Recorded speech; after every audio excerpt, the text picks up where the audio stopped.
బొంద పెట్టబోతున్నారని తెలిసి ఉన్నదల్లా తెగ నమ్ముకొని దేశం విడిచి పారిపోవాలన్న ఆలోచనతోనే ఔటర్ రింగ్ రోడ్డుని అమ్ముకున్నారు.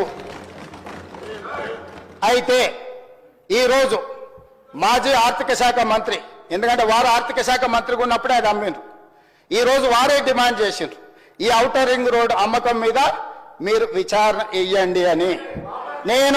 నేను మనస్ఫూర్తిగా వారు మనస్ఫూర్తిగా విచారణకి ఏదైతే అడిగినరో వెనకాల వారు కూడా చదువు వచ్చినా రాకపోయినా వారు కూడా వారికి మద్దతు పలికినందుకు వారిద్దరి కోరిక మేరకు స్పెషల్ ఇన్వెస్టిగేటింగ్ టీంను నిర్వహించి ప్రధాన ప్రతిపక్షం కోరిక మేరకు ఔటర్ రింగ్ రోడ్డు టెండర్ కు సంబంధించి ప్రైవేటు సంస్థలకు కట్టబెట్టిన విధానాల మీద ఈ సభ ద్వారా ఈ సభ్యులందరి ఆమోదంతో విచారణకు నేను ఆదేశిస్తున్నా.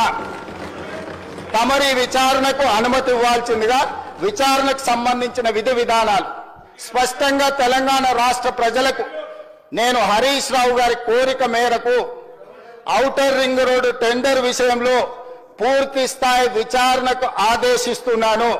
విధి విధానాలను మంత్రివర్గంలో చర్చించి మంత్రివర్గ సహచరుల సూచన మేరకు మంత్రివర్గం యొక్క తీర్మానం మేరకు ఔటర్ రింగ్ రోడ్డు టెండర్ మీద విచారణకు ఆదేశిస్తున్నాం అధ్యక్ష.